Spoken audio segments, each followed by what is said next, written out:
We know that Kim Jong Il from the past, I mean, he has used launches to try to force America to try to talk to him. In your experience, is this a tactic for negotiation of some sort?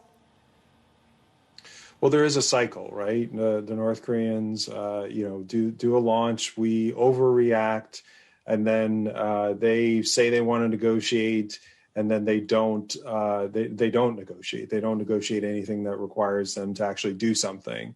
And so for Biden, what he could do is frankly what Trump did early in his term, but didn't finish through in the entirety of his term, is to do something different. He can increase the pressure, he can mean it, and he can continue to say, hey, we're going to talk, but as long as you test missiles, but also as long as you continue to develop these systems, we're going to issue sanctions against you. I think that's the mistake that Biden's predecessors have made, that once we get into talks, then that's an accomplishment unto itself, which it's not. And thank you, Mike, to be joining this conversation. When do we get to that stage where, talks begin between the two countries? It's going to take some time.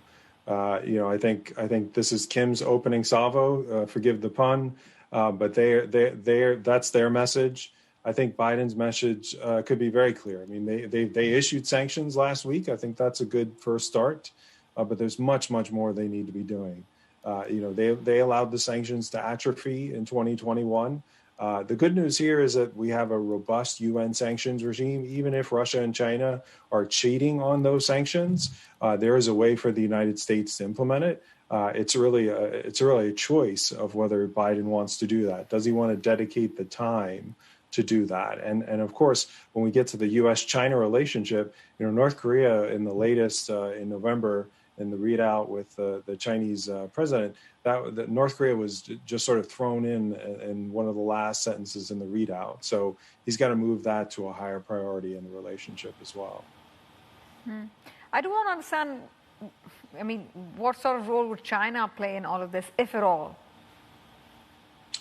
Well, the Chinese are the ones that are cheating on the sanctions. They play a large role. They allow their nationals, their individuals, their banks, their companies to cheat on these sanctions, essentially. That's where North Korea gets most of the material that they use for these missiles that they are testing. Let's be clear, the North Korean people are suffering.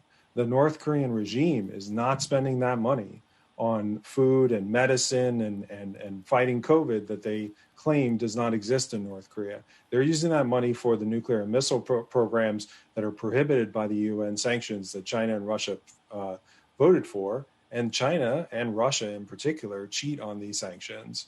And that's the role they can play. They can crack down. And the Chinese have cracked down when the United States has sanctioned Chinese banks, Chinese individuals, and Chinese entities that are assisting these programs.